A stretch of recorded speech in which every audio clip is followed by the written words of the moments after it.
You're listening to Anonymous Voices of Auntie May. He served me divorce papers on Tuesday and on Saturday. He invited me to his engagement dinner. I wore the blue dress he once bought me for our anniversary. The restaurant smelled like lemon oil and warm bread, the kind of place where love stories are supposed to behave. He laughed a little too loud, and she touched his sleeve like she already owned the memory of him. I smiled.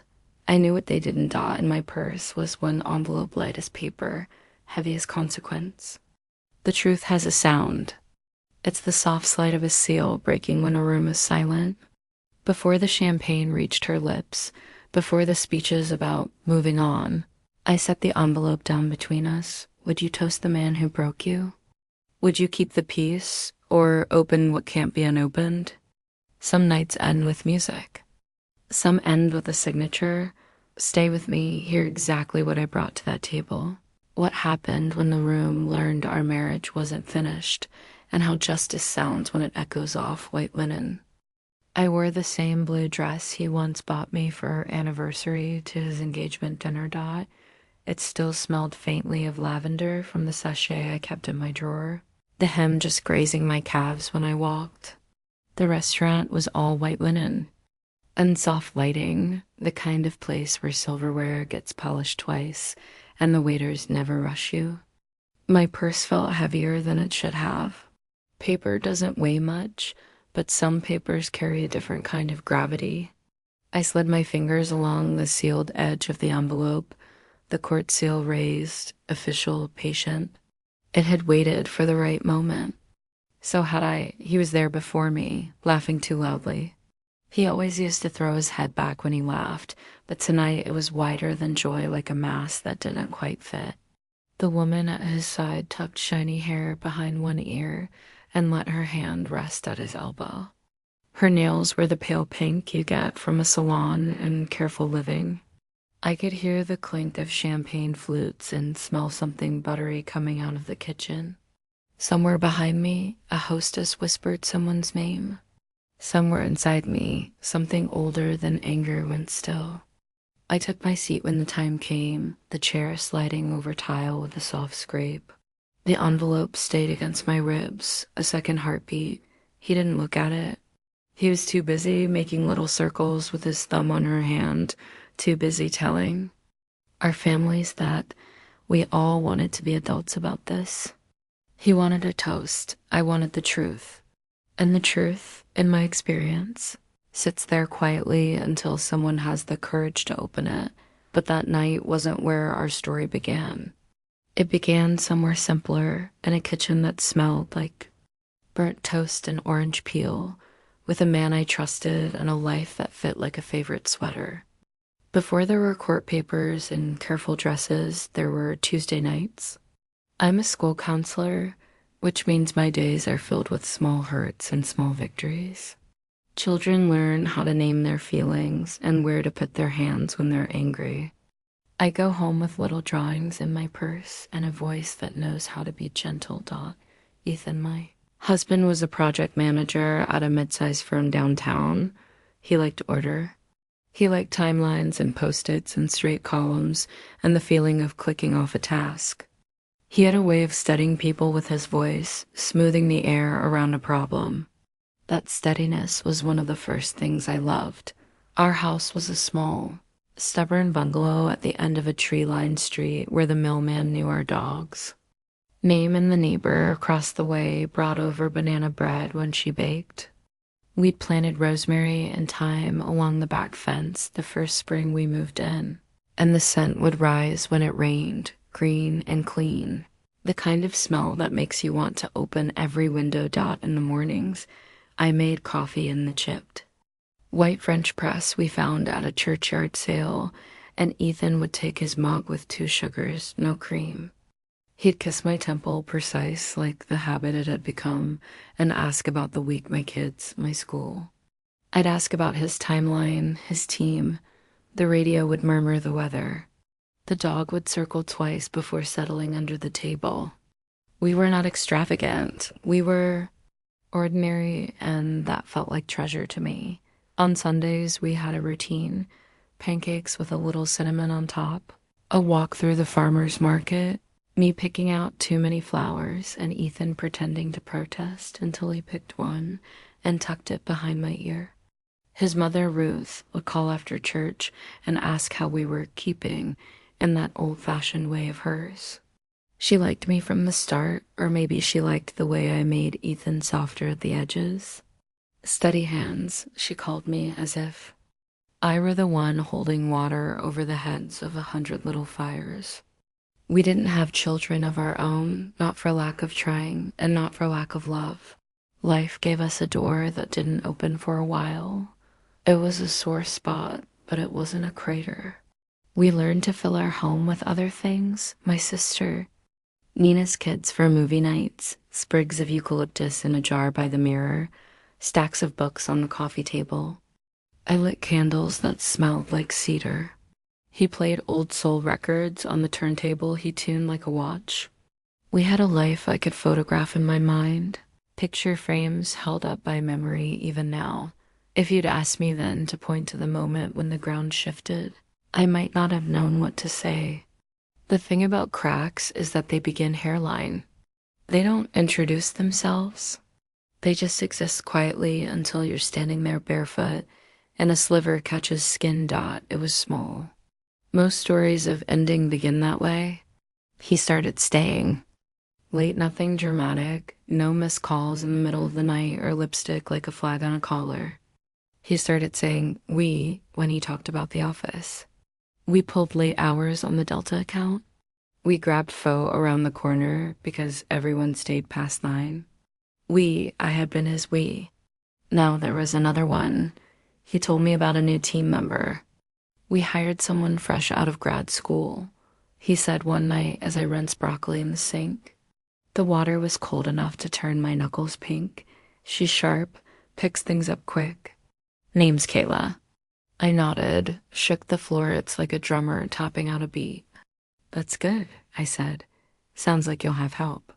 He smiled at the stove, the tiniest tilt of his mouth, as if the taste of the word help was sweeter than usual. We were standing close enough that I could feel the heat from the oven. A pan of chicken thighs hissed as the fat met metal. The dog nosed my ankle, hopeful. Ethan reached for the pepper grinder and his hand brushed mine. He didn't pull away, not exactly. He just didn't stay. Maybe, if we're telling the truth all the way to its bones, I knew then. Not the facts, not the future, but something. A note slightly off in a song you've always known by heart. But marriage is the practice of choosing belief, and I chose it, at least for a while. Because the other choice feels like jumping off a moving train without knowing if the ground is soft. The weeks blurred. He started taking more showers at night, his hair damp and smelling like someone else's citrus shampoo. The kind I never buy because I'm loyal to the lavender we've always used. He started carrying his phone into the bathroom, the steam rising. I told myself privacy wasn't a sin. We all need quiet, I said. We all need a corner of the day that belongs to us alone. When his mother asked over speakerphone how we were, I heard myself say, good, busy. The word busy is a blessing and a bandage. It covers everything for a while, and then one evening, long after the kitchen had cooled and the dishwasher had clicked into its sad mechanical hum, Ethan came home with a box. It was a simple cardboard file box, the kind with little hand-cut holes on the sides, office supply beige, unremarkable. He set it down on the dining table where we paid bills and wrote birthday cards. Something in me sat up straight. I brought some work home, he said, almost to the box itself. Stuff I need to organize. I touched the edge of the table, feeling the groove my pen had made over the years where the wood had softened beneath lists and mutters. Okay, I said, and my voice sounded like mine. He opened the lid and started lifting out folders, careful, precise. And just like that, a paperclip sprang free and landed near my hand with a tiny metallic ping. Such a small sound. Such a small moment. But I remember it. I remember a lot of small things. That night, we ate dinner quietly. The kind of quiet that isn't empty but alert like animals in the woods when the wind changes. He asked if I could go with him to his firm spring dinner in a few weeks, and I said yes. I always said yes to being on his arm. That was who we were, a pair moving through rooms together, reading each other's cues without words. Later, in bed, after the lights were off and the white noise machine hummed the ocean, we don't live. Nearer, he lay on his back and stared at the dark like he was trying to translate something only he could see. I ran my thumb along the inside of his wrist where the skin is thin and delicate. He didn't move. I listened to his breathing and tried to remember when I had last heard him laugh in our kitchen, the way he laughed at that restaurant. Too wide, too loud. I couldn't place it. Maybe that was the first clue. Or maybe the first clue was how I'd started counting. Not the big things announce themselves. I counted the phone turned face down on the table. I counted the showers after 10, the steam curling out under the bathroom door like a secret. I counted the we as in his sentences, a tiny census of allegiance. I counted how many nights he came home with the faint sweet citrus scent that wasn't mine, and how many mornings his eyes looked somewhere I couldn't follow. A week before the firm spring dinner, I found a receipt folded into the bottom of the dry cleaning bag 2 shirts of his. One dress of mine, and a 4th line item I didn't recognize. Silk blouse pearl?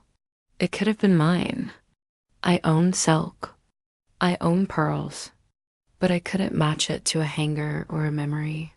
When I held the slip to the light, the paper went thin and the numbers lifted like a watermark. I slid it into the drawer with the batteries and spare keys.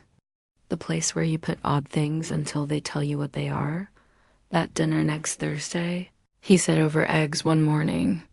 It'll be nice to have you there. He buttered his toast all the way to the edges. He never used to do that. He always left a margin. Kayla's coordinating the slideshow, he added, offhand, like someone mentioning the weather. She's good with the quick stuff, the new grad? I asked, and he nodded. Yeah, he stopped, reaching for the salt. She's efficient? Efficient is an attractive trait, I said, and he smiled without looking up. I chose my dress carefully. The navy one with the square neck and the sleeves that made my shoulders look like they belonged to someone who could carry things. It had pockets deep enough for a phone and a lipstick, deep enough to hide a folded piece of paper if it came to that. The night of the dinner smelled like wet pavement and lilacs. The city had just been rinsed by a passing rain, and the sidewalks gleamed. The venue was one of those reclaimed warehouse spaces with brick walls and string lights. A place designed to look effortless and not think too hard about where the outlets are. Everyone spoke a little louder than usual over the echo. There were high tables draped in linen, waiters balancing trays like choreography, glasses catching the light. Ethan's hand went to the small of my back when we walked in. It used to be an anchor. That night, it felt like a cue. Look at you, said a voice behind us. Braid in practice, Kayla. She was younger than me by 10, maybe 12 years. Wide, competent smile, hair pinned in a way that said she knew how to use a bobby pin properly. Her dress was the pale green of new leaves. Not a thread in the color wheel. She looked at me openly, like she wanted me to like her, or like she'd practiced the look in the mirror. You must be Maya, I said, offering my hand. And you're Kayla. Guilty. She laughed and glanced up at Ethan as if for approval. I've heard so much about you, she said. It came out warm, scripted. People who work on presentations learn how to sound exactly like this. Ethan says you're the reason he knows what a boundary is. She said it like a joke. Maybe it was. I smiled anyway. I have always been generous with smiles, a colleague of Ethan's waved from across the room and called him over to look at a seating chart. I'll be right back, he murmured to me, squeezing my shoulder. He didn't look at Kayla when he left, and she didn't look at him leave. Both acts felt studied. So, she said, turning to me, what do you do? People always ask it like the answer decides something about how the evening will go. I'm a school counselor, I said. K5. Her eyebrows went up in that way people's brows do when they're genuinely pleased. That's amazing, she said, and for a second something like real admiration softened her face. She stopped herself, then started again. I had a counselor in fourth grade who made me feel like I wasn't the loudest person in the room in a bad way. She laughed, softer now. Anyway, thank you for doing what you do. You can stand across from someone and hold two truths at once. She was earnest, and she was dangerous to my life as I knew it. I took a sip of something cold and watched the light catch the rim. Later, at our table, the CFO's wife leaned in and showed me photos on her phone from an off-site event earlier that month. Everyone wearing matching t-shirts. People perched on those terrible wobble stools that are supposed to encourage creative posture. In one photo, Ethan stood with his arm around Kayla's shoulders in that casual, team spirit way people have when a camera is pointed at them and a corporate memory is being made. Her head tilted toward him, not quite on his shoulder, not quite not. It could be nothing. It could be 100 small somethings. I smiled and said, looks like it was fun. It was, the woman said. Those two carried the whole hackathon on their backs. She tapped the screen, zooming in for no reason. Kayla, she's a spitfire. And Ethan's so patient with her. Like, not in a condescending way. You know, patience looks good on people, I said. It came out neutral. I've learned how to make neutrality sound like kindness. Dinner tasted like balsamic and butter. The beef was done exactly the way I like it, and I realized I hadn't told anyone how I like it. Ethan remembered, even now.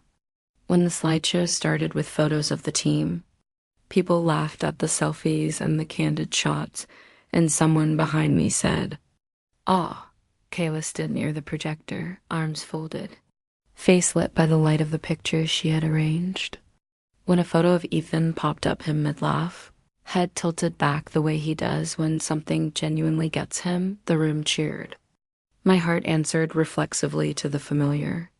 That reflex is a hard thing to unlearn. When the lights came back up, a man I didn't know clapped Ethan on the back and said, "You're a lucky guy." He meant the project. He meant momentum. He meant something else, maybe without meaning to. On the corner of the bar, there was a glass with a single lipstick print the exact soft coral on Kayla's mouth. She lifted it without thinking, and somehow my eyes caught the motion and filed it away with the other motions my body had decided mattered outside.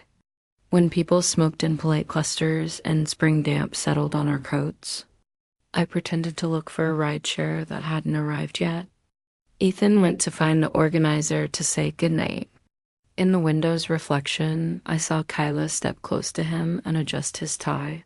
A quick, tidy move, as if she couldn't stand to see a line not lying straight. It was nothing. It was everything. In the car home. The city receded, all brake lights and quiet radio. He reached over and traced a circle on my knee through the fabric of my dress, an old habit that once felt like a conversation. "You okay?" He asked softly. I said. "Tired, long day." "Long month," I said, and he nodded.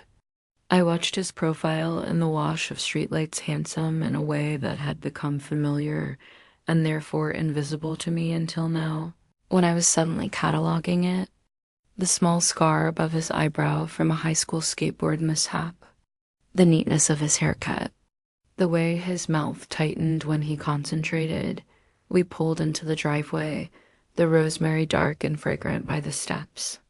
Inside, the house held its usual night sounds, the refrigerator's low hum, the settling sigh of old wood. He headed straight to the shower and hung his suit jacket on the bedroom door.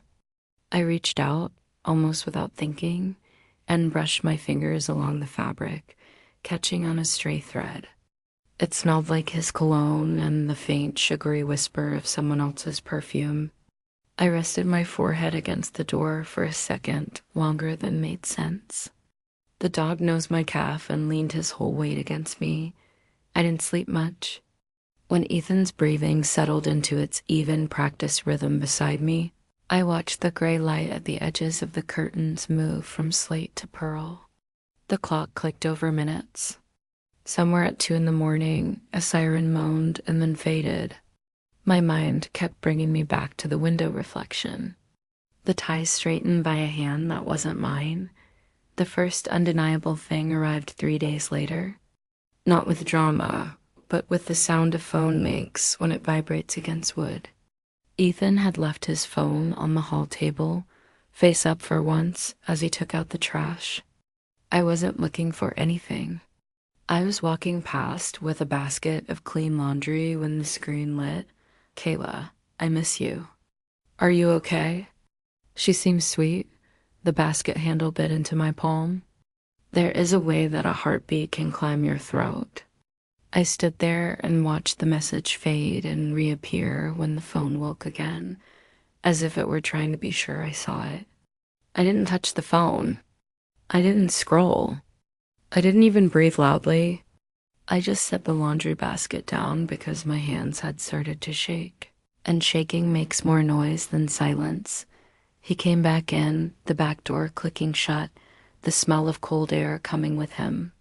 He saw me there by the table, and his gaze flicked to the phone and back to my face.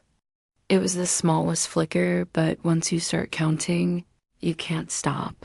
"Trash night," he said lightly, too lightly, as if announcing the day of the week could reframe the moment. "You all right?" I looked at him like you look at a person you love when you are suddenly holding two versions of them at once. "Are you?" I asked. It was a fair question. He opened his mouth, closed it, and then the phone vibrated again, quieter this time, like it had learned something. He picked it up.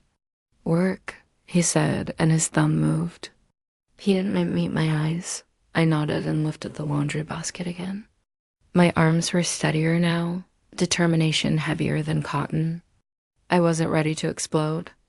I was ready to listen. Not to him. To what was true. When the message disappeared into the black gloss of his phone, I felt something in me go very still. Stillness can be its own kind of decision. I folded a towel along the seam and put it on the stack like a person who still believed in neatness. That night, I made soup because soup lets you stir when you don't know what else to do. Onions softened in olive oil, the kitchen filling with that honest smell of something beginning. Ethan came in late, his keys soft against the bowl by the door. He kissed the air near my temple instead of me and reached for the ladle like he lived here. He did. That was the problem and the truth. We ate in the quiet that wasn't empty. He cleared his throat once, twice, as if there were a pebble lodged in his voice. "Maya," he said finally, and set his spoon down very gently as if noise could break me. "I think we need to talk." "I think so too," I said. My voice surprised me, calm, like the version of myself I bring into rooms with small chairs and small children. He looked at his hands. He has worker's hands without calluses, clean, neat, efficient. "I didn't plan for this," he said. "I didn't go looking. I don't even know how to say it without sounding like the worst person in the world." "Try with the truth," I said. "We can work with that." He breathed in through his nose and out through his mouth like I've taught 100 third graders to do. "I've developed feelings," he said. The phrase made something inside me flinch. "For someone on my team." "Kayla," I said, because sometimes kindness is saving someone the step of pretending you don't already know. His head jerked up, eyes startled. "How?" "Your phone," I said. It lit up. I put both hands flat on the table to keep them from folding into fists. "I didn't go looking." He winced and nodded, caught between relief and guilt. "I didn't mean for you to—" He stopped. "I'm sorry," he said, and I believe that he meant those words, even if he didn't know what boulder they were supposed to move. "Did you cross a line?" I asked. I knew, but I needed to hear what version of the story we were going to live in. Not emotionally, physically. He didn't answer quickly. Our refrigerator hummed like it was thinking too. Yes, he said finally, voice low. A few weeks ago, after the offsite, he looked miserable and unlike himself. It happened. And then it happened again. He shook his head as if he could read a line that had already been drawn crooked. I told myself it was a mistake. I told myself. He looked up. But it didn't feel like a mistake, Maya. I know how awful that sounds. I'm not trying to hurt you, but I already have. A choice can feel good, I said softly, and still be wrong. He swallowed. We haven't been used for a while. He gestured vaguely around the kitchen, the cutting board, the soup, the plates we'd picked out together on a day we'd stood under bright store lights and argued gently about rim sizes. We've been fine. We've been nice, but not on fire, I finished for him. The word felt adolescent in my mouth. We can be honest about that. I traced a circle in a drop of soup with my fingertip. I asked you for counseling last spring. I know, he said. And I said we were okay. He closed his eyes. I was scared that counseling would take us apart, and then I did the thing that did. We sat with it. The lesser tragedies of a life together, the missed opportunities, the conversations delayed until they weren't reachable anymore. What do you want, Ethan? I asked. There it was. The question that clears the air, even if it fogs everything else. He met my eyes, finally. He looked ashamed and decided. I think we should separate, he said. Then file. I want to be fair. I don't want to fight. I want us to be friends. He winced at his own choice. I know how that sounds. It sounds naive, I said. And also like the best version of the worst idea. I don't want to be your enemy, he said quickly, reaching out a hand and then pulling it back. He stopped because the word wife could do more damage than help in a sentence like that. You've been my whole life for a decade. Do you love her? I asked. I didn't expect him to say no. I wanted to see if he would make his mouth move around the truth he'd chosen. He stared at his water glass. A drop slid down the side and made a small circle on the table. I don't know what word I'm allowed to use, he said, but I feel something that makes me feel awake. Awake can be adrenaline, I said. It's not the same as alive. He flinched and nodded. I'm not asking you to forgive me. He took a breath. We can do this in a way that doesn't break everything. We can, I said, and then added, but we can't pretend it isn't broken. He slept in the guest room that night. I changed the sheets in the morning because I know about clean starts and how sometimes they begin with soap. He packed a bag the next day, shirts folded too neatly, shaving kit zipped with the toothbrush we bought together in a 2-pack from the big store with concrete floors. He said he'd stay with a friend in town for a while. He didn't say which friend. He didn't have to. When he left, the house exhaled. I stood in the doorway and pressed my palm against the glass. The dog paced the first path any creature makes when a pattern breaks, kitchen to hall to door, eyebrows like punctuation. I called my sister Nina and said, "Are you home?" She heard everything my tone didn't say and replied, "I'm already putting the kettle on." She lives 12 minutes away and is chronically 5 minutes late to everything else. That day she was early. She smelled like baby shampoo and laundry detergent and the faint pepper of whatever perfume her life has always carried. She took one look at me and said, "Okay, the way you do when you're the kind of sister who can stand in a storm without opening an umbrella," I told her in the kitchen, where truth seemed to have a place to land. When I got to the part about Kayla, Nina made a sound like a bark. "Kayla?" she said. Even the name sounded too young. Of course she's called Kayla. I laughed, which surprised me and helped. "Don't be mean to the vowels," I said. She softened, squeezed my hand. What do you want to do? She asked. I want to not burn down my life, I said. And I want to not help him rewrite the story so that I'm the one who couldn't keep up. Then you get a lawyer, she said, practical as a measuring cup. Not because you want to fight, but because you deserve a translator. I called one the next morning. Her name was Anna Garcia, and her voice on the phone sounded like a calm hallway. She asked if I could come in that afternoon, and I said yes, because suddenly time felt like water slipping through fingers. Her office smelled faintly like coffee and printer ink. There was a ficus with leaves too shiny to be entirely real, and a framed photo of two kids on a beach that looked windy. I liked her immediately because she didn't tilt her head when I said, my husband had an affair, like I was a wounded bird. She nodded like a mechanic would at a strange noise under the hood. Okay, she said. Let's get you information. She explained words I'd only ever heard in other people's stories. Petition, summons, service, cooling off period. In our state, she said, there's a mandatory waiting period from the date of service before a divorce can be finalized.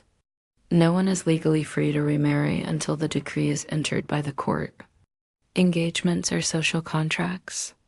Marriage is legal. So if he tells people we're almost divorced, I said, he's wrong. He can be close to divorced, she said, in spirit, but not in law.